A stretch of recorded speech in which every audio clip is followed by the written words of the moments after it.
கால்டுவெல்லை இன்றைக்கு மிக கடுமையாக எதிர்க்கிறார்கள் பாருங்கள், குறித்து வைத்துக் கொள்ளுங்கள். அவர்கள் எல்லாம் கால்டுவெல்லுக்கு எதிரி அல்ல, தமிழுக்கு எதிரி, தமிழர்களுக்கு எதிரி. கால்டுவெல்லினுடைய அடிப்படையான கண்டுபிடிப்பு என்ன? இந்தியாவில் இருக்கிற எல்லா மொழிகளுக்கும் சமஸ்கிருதமே தாய் என்கிற கருத்து இருக்கிறது. அது உண்மை இல்லை என்று உடைத்த மாமனிதன் தான் கால்டுவெல். தமிழ் தனித்து இயங்க வல்லது. சில பேர் கால்டுவெல் மாமா என்று கேலி செய்கிறார். ஏனென்றால் மாமாக்களுக்கெல்லாம் கால்டுவெல்லை பிடிக்காது. ஆப்ஜனகம் என்றால் என்ன என்று யாருக்காவது தெரியுமா? ஆப்ஜனகம் என்று தமிழில் மொழிபெயர்த்திருக்கிறார்கள். பெரியார் சொல்றார், இதுக்கு ஹைட்ரஜனே புரியுதடா. ஹைட்ரஜன் என்பதைத்தான் ஆப்ஜனகம் எங்கே இருந்து கண்டுபிடிச்சானுங்க. ஹைட்ரஜன் என்பதற்கு நீரகம்னு ஒரு சொல் இருக்கு, அதையே விட்டுட்டு நீ ஆப்ஜனகம்னு கேட்கறீங்க. நீரகம் அழகான தமிழ் சொல். பெரியார் சொல்றார், ஒண்ணு புரியுற மாதிரி மொழிபெயர், இல்லைன்னா இங்கிலீஷே இருந்துட்டு போது உன் வேலையை பாரு. நாம் தமிழுக்கு எதிரி ஆங்கிலத்துக்கு பேசுகிறோம் என்று சொல்லுகிறார்கள். நான் கேட்கிறேன், அவ்வளவு பெரிய தமிழை தவிர வேறு எதுவும் பேசாத தம்பிகள் காய்ச்சலுக்கு குரோசின் வேண்டும் என்று கேட்கக்கூடாது. வேற ஏதாவது குரோசினை மொழிபெயர்த்து கேட்கு. நாளையிலிருந்து குரோசினுக்கும் பாராசெட்டமாலுக்கும் ஜீரோடால் பீக்கும் தமிழ்ல ஒரு சொல்ல போய் மருந்து கடையில கேளு, எதையாவது கொடுப்பான், வாங்கி சேர்த்தே கொடுக்கல.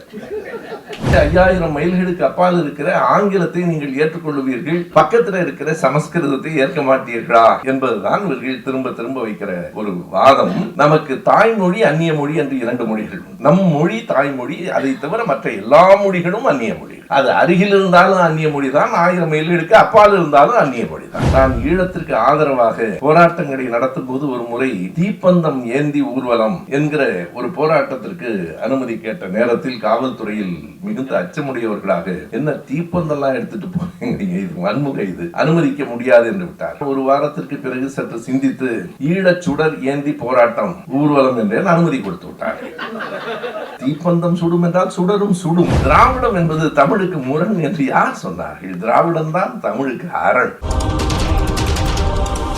கூடியிருக்கிற அருமை நண்பர்களே, உங்கள் அனைவருக்கும் என் அன்பு வணக்கம்.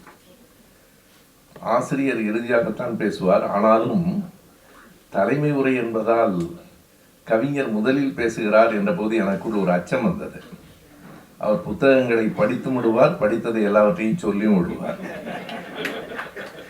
சரியாக சொல்ல வேண்டுமானால் அவர் புத்தகங்களை படித்து விடுவார் என்பதல்ல, நான் அடிக்கடி படிக்கிற புத்தகமே கவிஞர் கலிப்பூங்குன்றன் தான். பல இடங்களில் அவர் இல்லாத இடங்களில் சொல்லி இருக்கிறேன், என் ஆசிரியர்களில் அவரும் ஒருவர் என்று. ஆனாலும் இன்றைக்கு மிகுந்த பெருந்தன்மையோடு எனக்காக பல செய்திகளை விட்டுவிட்டார் என்று நினைக்கிறேன். முதலில் அதற்கு என் நன்றி. மருத்துவர் நரேந்திரன் அவர்களின் இந்த புத்தகத்தை படித்த போது அவர் என்னை ஏமாற்றி விட்டார் என்று தோன்றிற்று. ஏனென்றால் நான் அவருடைய மருத்துவ நூல்களை, நலம் காப்போம் போன்ற நூல்களை பற்றி படித்திருக்கிறேன். கலைஞர் தொலைக்காட்சியிலும் ஒரு முறை பேசியிருக்கிறேன். அவர் மருத்துவர், மொழி போராட்டங்கள் பற்றி எழுதியிருக்கிறார். சரி, 38 அல்லது 65 போராட்டங்களை பற்றி எழுதியிருப்பார். நமக்கு தெரிந்ததாகத்தான் இருக்கும் என்று நினைத்துத்தான் புத்தகத்தை புரட்டினேன். படித்ததற்கு பிறகு இந்த நூல் வேறு பல செய்திகளை சொல்லுகிறது என்று தெரிந்து, இந்த நூல் என்ன சொல்லுகிறது என்பதை தெரிந்து கொள்வதற்கு பேராசிரியர் அரசு அவர்களும் மருத்துவரும் எழுதியிருக்கிற முன்னுரைகளை படித்ததற்கு பிறகுதான் இது முற்றிலும் வேறு தடத்தில் ஒரு செய்தியை கொண்டு வந்திருக்கிறது என்று தோன்றிற்று. உண்மையாகவே ஒரு மிகப்பெரிய ஆய்வு நூலாக, ஆவணமாக இந்த புத்தகத்தை தந்திருக்கிற மருத்துவர் நரேந்திரன் அவர்களுக்கு நாம் நன்றி உடையவர்களாக இருப்போம் என்பதை முதலில் சொல்லுகிறேன். நான் தான் அப்படி கருதினேன் என்று நினைத்தேன். பேசி கொண்டிருக்கிற போது கவிஞரும் சொன்னார், அடேப்பா இவ்வளவு செய்திகளை கொண்டு வந்திருக்கிறாரே என்று. இந்த மொழி போராட்டம், மொழி இயக்கம் என்பது நாம் அறிந்த வரையில் மொழி போராட்டம் என்று சொன்னால் இந்திய எதிர்ப்பு.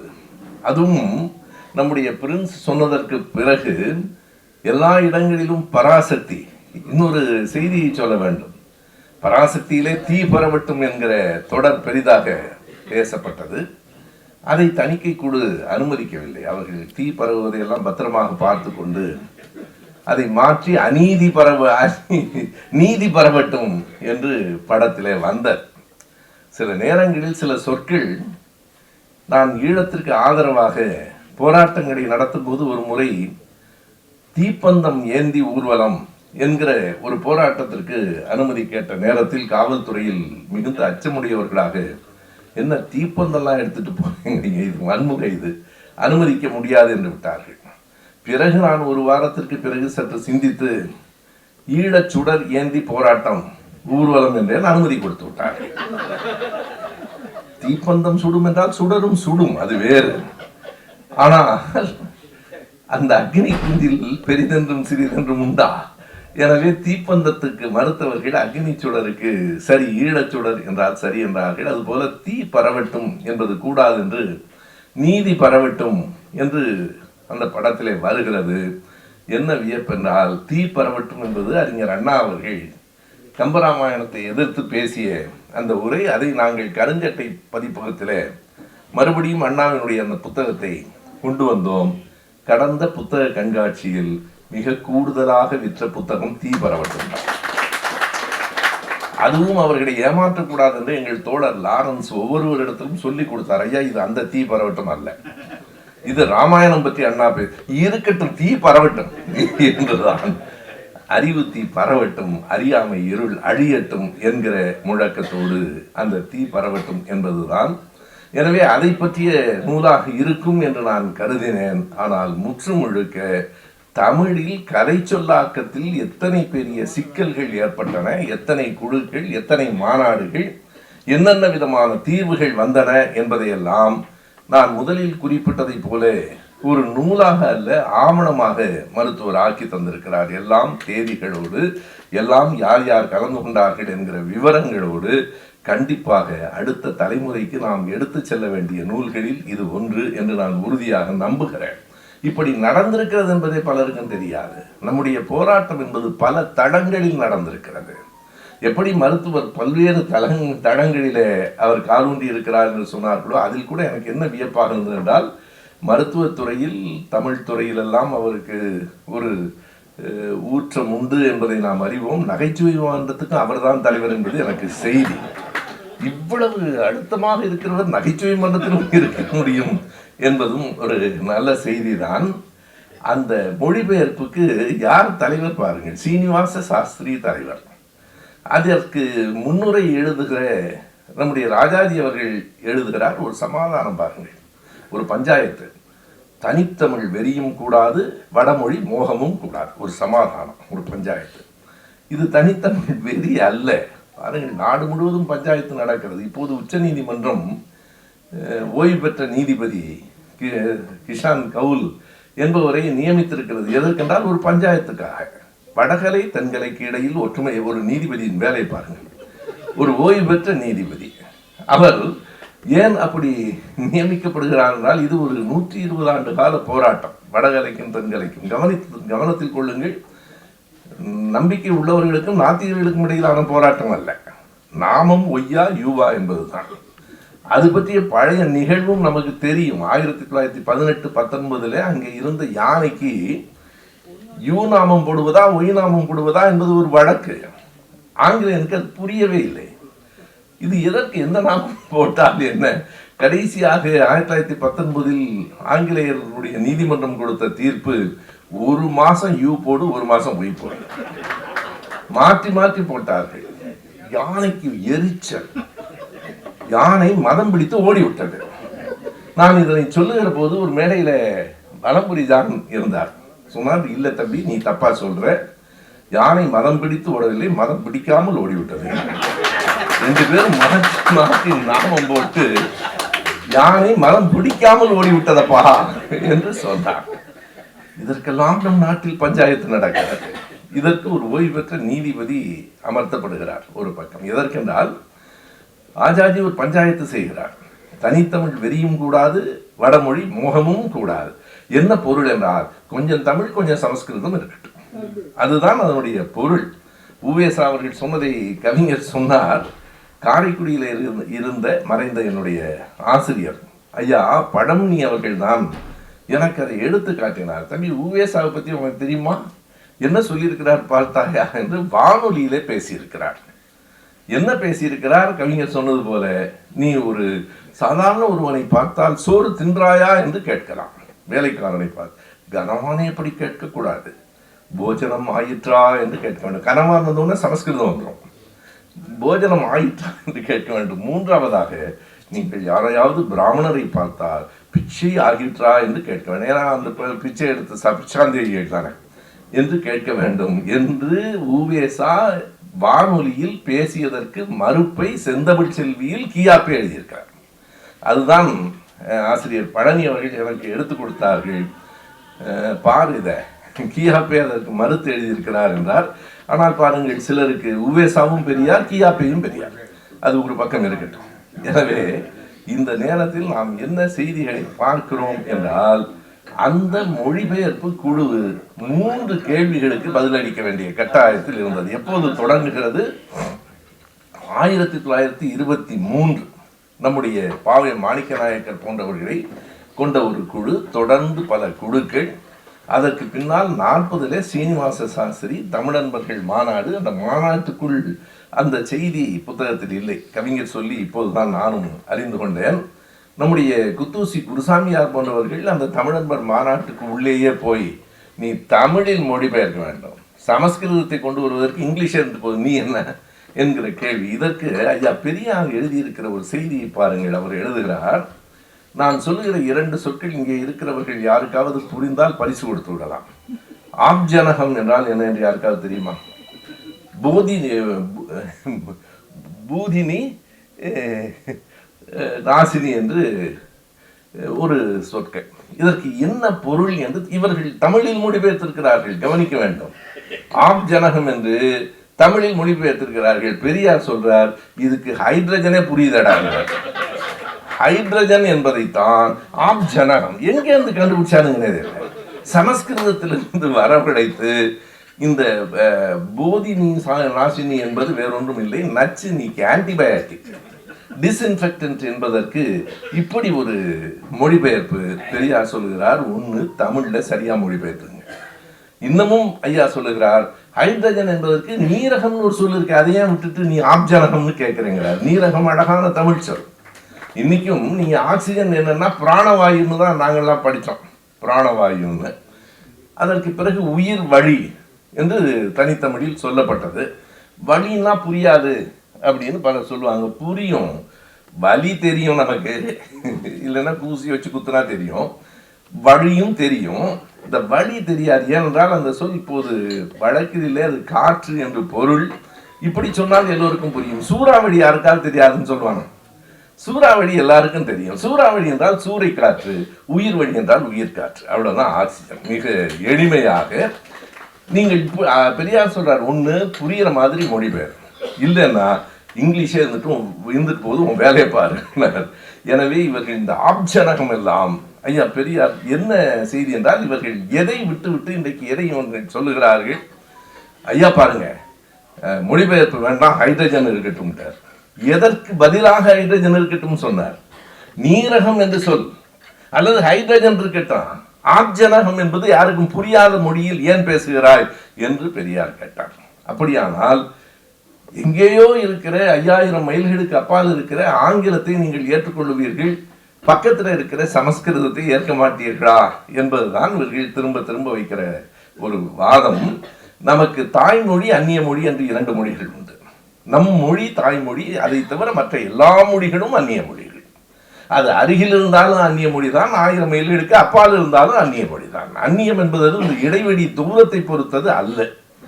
ஆனால் நாம் எதிர்ப்பது வெறும் அந்நிய மொழி என்பதற்காக இல்லை. அதுதான் இந்த புத்தகத்திலையும் சொல்லப்பட்டிருக்கிற மிக அற்புதமான அருமையான செய்தி.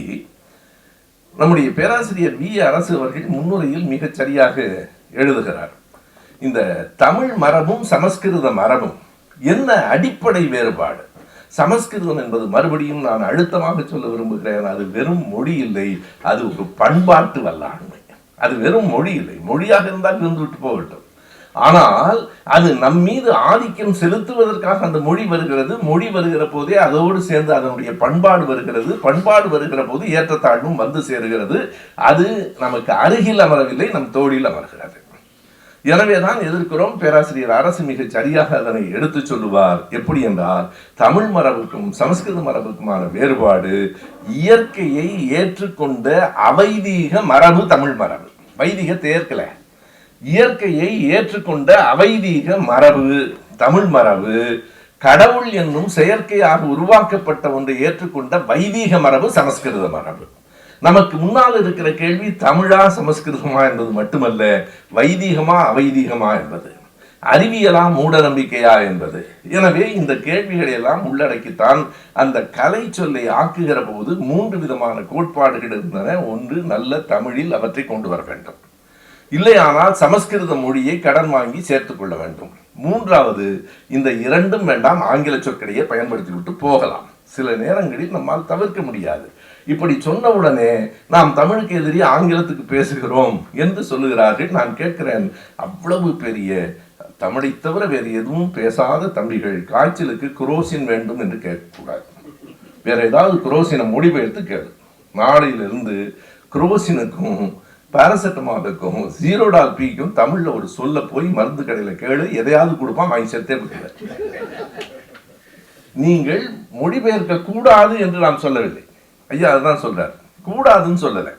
ஒன்று, சரியாக மொழிபெயருங்கள், அல்லது வழக்கில் இருக்கிற சொல்லை பயன்படுத்துங்கள். இதுதான் இந்த 3 கோட்பாடுகளுக்கு இடையில் எப்படி நடந்தது என்பதையெல்லாம் மிக தெளிவாக எடுத்து சொல்லுகிறார். அதில் பல விவாதங்கள் நடந்திருக்கின்றன. பலரை, அது குடியரசு தான் அதை எதிர்த்து மிக கடுமையாக எழுதியிருக்கிறார். ஐயா பெரியார் அவர்கள், நீ தமிழில் மொழிபெயர்க்கவில்லை, தமிழுக்கு கேடு செய்து கொண்டிருக்கிறாய். மறுபடியும் எண்ணி பாருங்கள், தமிழுக்காக நின்றவர் ஐயா பெரியார் தான் தொடக்கத்தில் இருந்து. திராவிடம் என்பது தமிழுக்கு முரண் என்று யார் சொன்னார்கள்? திராவிடம் தான் தமிழுக்கு அரண். அதுதான் அடிப்படையான செய்தி. நீங்கள் 1926 இந்தியை பற்றி எழுதியவர் ஐயா பெரியார் தான். 38 போராட்டம் அல்ல, 26 ஐயா பெரியார் அவர்கள் இந்தியை பற்றி எழுதியிருக்கிறார். அவருடைய பார்வை, அழுத்தம் ஒவ்வொன்றும் மிகச் சரியான எதிர் திசையை, வழியை காட்டுகிற ஒன்றாக இருக்கிறது.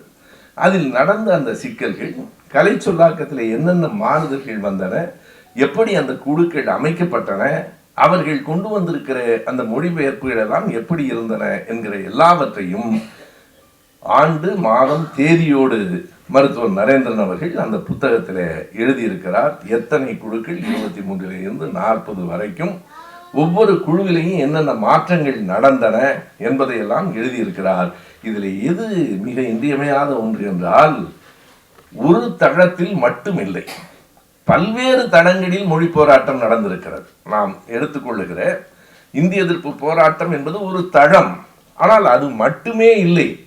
வேறு என்ன நடந்திருக்கிறது? தமிழ் இசையா, தெலுங்கு இசையா, தமிழ் இசையா, சமஸ்கிருத இசையா, அப்படிப்பட்ட போராட்டம் நடந்திருக்கிறதா இல்லையா? 1929 பிறகுதான் அண்ணாமலை பல்கலைக்கழகத்தில் அந்த தமிழ் இசை சங்கம் தொடங்கப்படுகிறது. தமிழ் இசை சங்கத்தை வரவேற்று ஐயா பெரியார் கூட பிற்காலத்தில் என்ன சொல்கிறார், 1929 இங்கே நம்முடைய சென்னையில் இருக்கிற அந்த மியூசிக் அகாடமி, அந்த மியூசிக் அகாடமியில என்ன சட்டம்? தமிழ் பாட்டு பாடக்கூடாது. அந்த கட்டடம் எங்கே இருக்கிறது? தமிழ்நாட்டில் இருக்கிறது. தமிழ்நாட்டில் இருக்கிற கட்டிடத்தில் தமிழில் பாடக்கூடாது என்று சொல்லுகிற ஒரு கூட்டம் இங்கே இருந்திருக்கிறது. அதனை தாண்டி தமிழ்நாட்டில் தமிழ் இசை தான் இருக்க வேண்டும் என்று தமிழ் இசை சங்கத்தை பற்றி பெரியார் இப்படி சொல்லியிருக்கிறார். எப்போது சொன்னார் என்றால், தமிழ் இசையில் முழுக்க முழுக்க மூட நம்பிக்கைகளையே பாடிக்கொண்டிருந்த போது ஐயாவுக்கு ரொம்பவும் சலிப்பாகி தெலுங்குலையே பாடி தொலைக்கட்டும்டா விடுங்க, எனக்கு புரியாமையாவது போகும், நீ இந்த மூட கருத்துக்களை பூரா தமிழ்ல தெலுங்கில் இசையில் பாடுவது என்பது இருக்கிறது பாருங்கள். எனவே ஐயாவுக்கு ஒன்றுதான் அடிப்படையானது, மொழி தூய்மை கூடாது என்பது அல்ல, நம் தாய்மொழி கூடாது என்பது அல்ல, ஆனால் எந்த ஒன்றும் அறிவு நோக்கியதாக அமைய வேண்டும், சமூக முன்னேற்றம் நோக்கியதாக அமைய வேண்டும். அதனால் தான் அவர் ஆங்கிலத்தை முன்னிறுத்தினார். ஆங்கிலத்தின் மீது ஐயாவுக்கு என்ன பெரிய ஆர்வம் இருக்கிறது? தமிழ் மொழி பயிற்று மொழியாக வந்த வரலாற்றை தனியாகவே ஒரு இயலாக மருத்துவர் எழுதியிருக்கிறார். அதில் பல செய்திகளை நான் மருத்துவரிடத்திலேயே சொன்னேன். மிக நேர்மையாக ஒரு ஆய்வு என்பது யார் செய்திருந்தாலும், நல்லது செய்திருந்தாலும் அதை பதிவு செய்வது ஆய்வு. 1957-56 டிசம்பர் 27 அதுதான் வரலாற்றில் ஒரு முதன்மையான நாள். சி. சுப்பிரமணியம் அவர்கள் காமராஜனுடைய அமைச்சரவையில் தமிழை ஆட்சி மொழி என்று முன்மொழிந்த நாள். அதை குறிப்பிடுகிறார். நாம் நன்றியோடு சொல்ல வேண்டுமா இல்லையா? யார் கொண்டு வந்திருந்தால் என்ன, அவர்கள் தமிழ் பாடநூல்கள் எல்லாவற்றையுமே கொண்டு வந்தார்கள் தான்.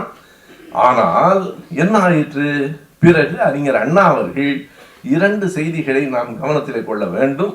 அறிஞர் அண்ணா அவர்கள் முதலமைச்சராக பதவியேற்றதற்கு பிறகு ஓராண்டு நிறைவடைவதற்குள் 1968 ஜனவரி 23 சட்டமன்றத்தை அவர் ஒரே ஒரு நோக்கத்திற்காக கூட்டி இருமொழி கொள்கையா மும்மொழி கொள்கையா என்பதை மட்டும் விவாதிப்பதற்காக ஒரு நாள் சிறப்பு சட்டமன்றத்தை கூட்டி இனி இங்கே இருமொழி கொள்கை மட்டும்தான், இந்தி உட்பட எதை வேண்டுமானாலும் யார் வேண்டுமானாலும் படித்துக் கொள்ளுங்கள் என்று தீர்மானம் நிறைவேற்றப்பட்ட நாள் ஜனவரி 23.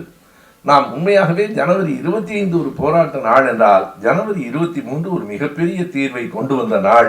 அந்த இருமொழி கொள்கை இல்லை என்றால் இன்றைக்கு உலகம் முழுவதும் நம்முடைய பிள்ளைகள் கொடிகட்டி பறக்கிறார்களே, ஒரு நாளும் நடந்திருக்கார். அதை மிக தெளிவாக உணர்ந்தும் அதனை கொண்டு வந்த அறிஞர் அண்ணா அவர்கள் இன்னும் சில ஆண்டுகளுக்குள் தமிழை பயிற்று மொழியாக ஆக்கி விடுவோம் என்று அண்ணா அன்றைக்கு பேசுகிறார். அவர் காலத்திலே அது நடக்கவில்லை. ஆனால் நடந்த ஒரு வரலாற்றை பலர் சொல்லுவதே இல்லை, மறைக்கிறார்கள். என்ன நடந்தது? அதனை தமிழ்தான் கல்லூரி வரைக்கும் பயிற்று மொழி என்று கொண்டு வந்தவர் தலைவர் கலைஞர். அது 1960 அவருடைய அண்ணாவினுடைய காலத்திற்கு பிறகு அது நடந்தது. 1970 நவம்பர் 30ஆம் நாள். நாம் அதை மறுக்க முடியாது. மாப்போசி அவர்கள் அதை வழிமொழிந்து பேசுகிறார், அண்ணா முன்மொழிகிறார். 1970 நவம்பர் 30 தலைவர் கலைஞர் அவர்கள் தமிழ்தான் பயிற்று மொழி என்று கொண்டு வந்ததை எதிர்த்தவர்கள் யார், ஆதரித்தவர்கள் யார் என்று மட்டும் வரலாற்றை புரட்டி பாருங்கள். பலருடைய முகம் நமக்கு தெரியும். அதனை எதிர்த்து காங்கிரஸ் கட்சியினுடைய மாணவர்கள் போராட்டம் நடத்துகிறார்கள். யார் அதனை ஆதரித்து எழுதியிருக்கிறார்? நான் ஐயா பெரியார் ஆதரித்து எழுதியிருக்கிறார் என்பதை நான் அறிவேன். எங்கே என்று தெரியவில்லை. நான் நூலகத்திலே தேடிக்கொண்டிருந்த போது கவிஞர் தான் வந்து எடுத்து கொடுத்தார். இந்த பகுதியில் தேடி பாருங்கன்னார். 1970 டிசம்பர் 1ஆம் தேதி விடுதலையில் நமது நிலை என்று ஒரு தலையங்கம் இருக்கிறது. நாம் ஒவ்வொருவரும் படிக்க வேண்டும், அடுத்த தலைமுறைக்கு எடுத்துக் கொடுக்க வேண்டும். பெரியார் சொல்லுகிறார். நம்முடைய கலைஞர் அவர் இப்போதும் கருணாநிதியெல்லாம் எழுதுறதில்லை. கலைஞர் எல்லோரும் பெரியாரிடம் உருவான பிள்ளைகள் தான். பெருந்தலைவர் காமராஜர், அறிஞர் அண்ணா, தலைவர் கலைஞர். ஆனாலும் பெரியார் ஏன் அவ்வளவு மதிப்பாக ஒருவரையும் சொல்லுகிறார் என்றால், நம் பிள்ளைகளை நாம் மதிக்கவில்லை என்றால் வேறு யார் மதிப்பார்கள் என்கிற அந்த பார்வை அவரிடத்திலே இருந்தது. அவர் எழுதுகிறார், கலைஞர் கொண்டு வந்திருக்கிற இந்த தமிழ் பயிற்று மொழி திட்டத்தை நான் முழுமையாக ஆதரிக்கிறேன், எல்லோரும் ஆதரிக்க வேண்டும் என்று கேட்டுக்கொள்ளுகிறேன். அந்த தேதி அதுக்கு தான் சொல்றேன். 70 டிசம்பர் 1ஆம் தேதி நமது நிலை என்கிற தலைப்பிலே பெரியார் எழுதியிருக்கிறார். இன்னொன்றையும் எழுதுகிறார். நான் தமிழுக்கு எதிரி என்று பலரும் சொல்லுகிறார்களே, எனக்கு தமிழை தவிர வேறு ஒரு மொழியும் தெரியாது. எனக்கு வேறு ஒரு மொழியும் தெரியாது. ஏன் நான் தமிழ் இல்லை ஆங்கிலம் என்று சொல்லுகிறேன்? ஆங்கிலத்தின் மீது கொண்ட மோகத்தால் அல்ல, ஆங்கிலம் படித்து தமிழர்கள் முன்னேறட்டும் என்பதற்காக. உலகம் முழுவதும் ஆங்கிலம் இருக்கிறது. உலகம் முழுவதும் நீங்கள் எண்ணி பார்க்கலாம். ஆங்கிலம் உலக மொழி இல்லை.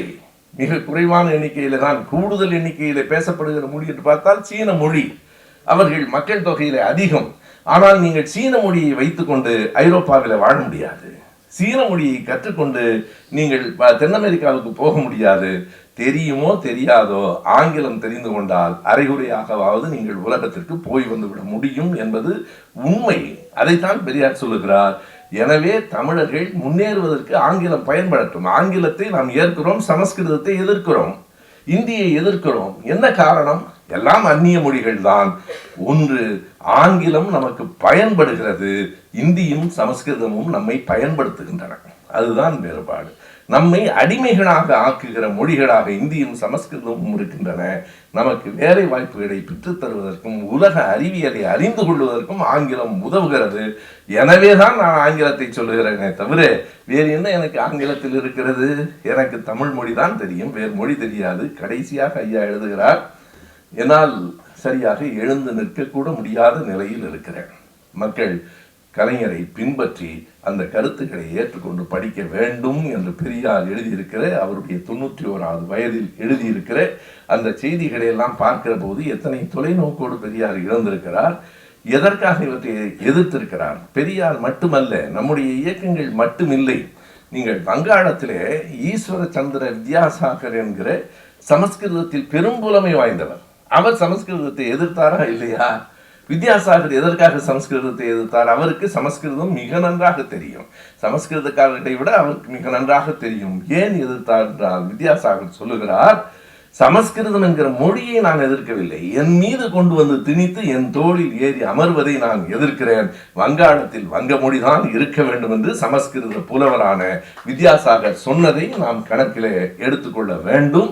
ஆனால் இங்கே என்ன நடக்கிறது என்றால், நம் மீது திணிக்கப்படுகிற எல்லாவற்றையும் நாம் சுமந்து கொண்டு திரிய வேண்டும் என்று சொல்லிக் கொண்டிருக்கிறார்கள். அதை எதிர்த்த இயக்கம் திராவிட இயக்கம் தான். அதுதான் அதனுடைய அடிப்படை. அது பல்வேறு தளங்களில் நடந்திருக்கிறது. மொழி திணிப்பில் நடந்திருக்கிறது, இசை அரங்கில் நடந்திருக்கிறது, கலை சொல்லாக்கத்திலும் நடந்திருக்கிறது. கலை சொல்லாக்கத்தினுடைய மிகப்பெரிய தேவை என்ன? பிரிட்டிஷாரினுடைய ஆட்சி வந்ததற்கு பிறகு அறிவியல் என்பது உலகம் முழுமைக்கும் பொதுவானது. அதைத்தான் நாம் கணக்கில் கொள்ள வேண்டும். மற்றவைகளுக்கும் அறிவியலுக்கும் வேறுபாடு. நீங்கள் ஒரு கலை என்று எடுத்துக்கொண்டால் அது இந்த பகுதியை சார்ந்தது. ஒரு விளையாட்டு என்று சொன்னால் இந்த விளையாட்டு இந்த பகுதியில் கூடுதலாக இருக்கும்.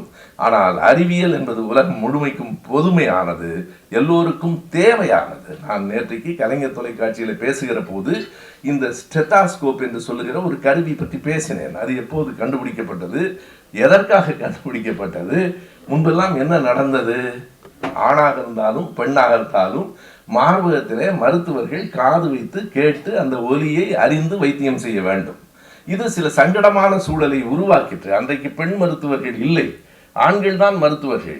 அப்படி இருக்கிற போது அவர்கள் மார்பகங்களிலே காதுகளை வைத்து ஒலியை கேட்பது கடினமாக இருக்கிறது என்று 1816 ஆண்டு பிரான்ஸ் நாட்டை சார்ந்த ரெனி லெனார்க் என்கிற ஒருவன் தான் அந்த ஸ்டெத்துக்கான முதல் படியை கண்டுபிடித்தார். இன்றைக்கு இருக்கிற ஸ்டெத் அல்ல. அது எப்படி இருக்கிறது என்று நம்முடைய ஜெமினி அதில் நான் பார்க்கிறேன். ஒரு புல்லாங்குழல் மாதிரி இருக்கிறது. புல்லாங்குழலை என்ன செய்வது? அவருடைய நெஞ்சிலும் அவருடைய காதிலும் பொருத்தி அந்த ஒலியை கேட்பது. இது 1816. அது மெல்ல மெல்ல வளர்ந்து இன்றைக்கு இருக்கிற ஸ்டெத்தினுடைய இறுதி வடிவம் 1999 வந்திருக்கிறது. இந்த ஸ்டெத் உலகம் முழுமைக்கும் பொதுமையானது. இதிலே நீ ஸ்டெத் என்பதற்கு என்ன தமிழ் சொல் என்று கண்டுபிடிப்பதிலே எனக்கு ஒன்றும் சிக்கல் இல்லை. ஆனால் ஸ்டெத்துக்கு தமிழ் சொல்லை கண்டுபிடிப்பதை விட ஸ்டெத்தை பயன்படுத்துவது முக்கியமானது. அதுதான் அறிவியலில் நாம் ஸ்டெத்தாஸ்கோப்பினுடைய பயன்பாட்டை விட்டுவிட்டு இதற்கு என்ன தமிழ் மொழி என்று விவாதம் செய்ய தொடங்கி எனக்கும் மருத்துவருக்கும் மேடையிலேயே சண்டை வந்துவிடும். இதை இப்படித்தான் சொல்ல வேண்டும், அப்படித்தான், எப்படி வேண்டுமானாலும் நீங்கள் கலை சொற்களை கண்டறிவது மிகப்பெரிய தேவைதான். எனவே அறிவியல் வளர்ந்ததற்கு பிறகு, ஆங்கிலத்தினுடைய ஆட்சி இங்கே வந்ததற்கு பிறகு ஆங்கிலத்தில் இருக்கிற பல சொற்களை தமிழில் கொண்டு வர வேண்டிய தேவை வந்ததற்காக கலை சொல்லாக்க குழுவை நியமித்த அரசை நாம் பாராட்டுகிறோம். ஆனால் அந்த குழுவில் யாரை நியமித்திருக்கிறீர்கள்? தமிழுக்கு தொடர்பில்லாதவர்களை நியமித்திருக்கிறீர்கள்.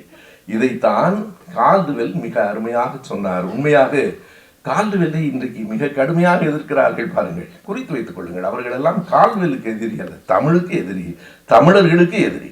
கால்டுவெல்லை எதிர்க்கிறவர்கள் யாராக இருந்தாலும், ஏனென்றால் கால்டுவெல்லினுடைய அடிப்படையான கண்டுபிடிப்பு என்ன? இந்தியாவில் இருக்கிற எல்லா மொழிகளுக்கும் சமஸ்கிருதமே தாய் என்கிற கருத்து இருக்கிறது. அது உண்மை இல்லை என்று உடைத்த மாமனிதன் தான் கால்டுவெல். தமிழ் தனித்து இயங்க வல்லது. சில பேர் கால்டுவெல் மாமா என்று கேலி செய்கிறார்கள். ஏனென்றால் மாமாக்களுக்கெல்லாம் கால்டுவெல்லை பிடிக்காது. எனவே கால்டுவெல்லுக்கு மாமா பட்டம் கொடுக்கிறார்கள். மாமாவின் அடிவருடிகள் கால்டுவெல்லை மாமா என்கிறார்கள். நண்பர்களே, மாமாக்களுக்கு கால்டுவெல்லை பிடிக்காது. ஏனென்றால் சமஸ்கிருதம் இல்லை, தமிழ் தனித்து இயங்கக்கூடியது, சமஸ்கிருதத்திலிருந்து வந்ததில்லை என்று உரத்து சொன்னவன் கால்டுவெல் என்பதால் அந்த கால்டுவெல்லிடமிருந்து இந்த செய்திகளையும் எடுத்துக்கொண்டு இந்த மொழி ஆக்கம், அந்த சொல் ஆக்கம், கலை சொல் ஆக்கங்களுக்கு, கலை சொல் என்பது பொதுவாக சொற்களை மொழிபெயர்ப்பதற்கும் கலை சொல்லாக்கத்திற்கும் வேறுபாடு உண்டு. கலை சொல்லாக்கம் என்பது சில குறிப்பிட்ட தகவல்களை கொண்டது. அவற்றையெல்லாம் கவனத்திலே வைத்துக் கொண்டு அமைக்கப்பட்ட குழு எப்படி வளர்ந்தது, என்னென்னவற்றையெல்லாம் எதிர்கொண்டது, அதனுடைய வரலாறு என்ன. எனவே மொழி போராட்டம் என்பது கொடியேந்தி ஊர்வலமாக சென்று போராடி தடியடிகளை தாங்கி குண்டு ஏந்தி இறந்து போவது மட்டுமல்ல, கலை சொல்லாக்கத்திற்காக பாடுபட்ட அந்த முயற்சிகளும் போராட்டங்கள் தான். அது அதிகம் அறியப்படாத ஒரு தமிழ் இயக்கம், மொழி இயக்கம். அதனை அனைவரும் அறிந்து கொள்ளும் வகையில் மிக எளிமையாக ஒரு மருத்துவர் இத்தனை ஆழமாக மொழியில செய்திகளை சேகரித்து இத்தனை எளிமையாக நமக்கு தந்திருக்கிறார் என்றால் நமக்கு ஒரு கடமை இருக்கிறது, அந்த நூலை படிப்பதும் பரப்புவதும். நன்றி, வணக்கம்.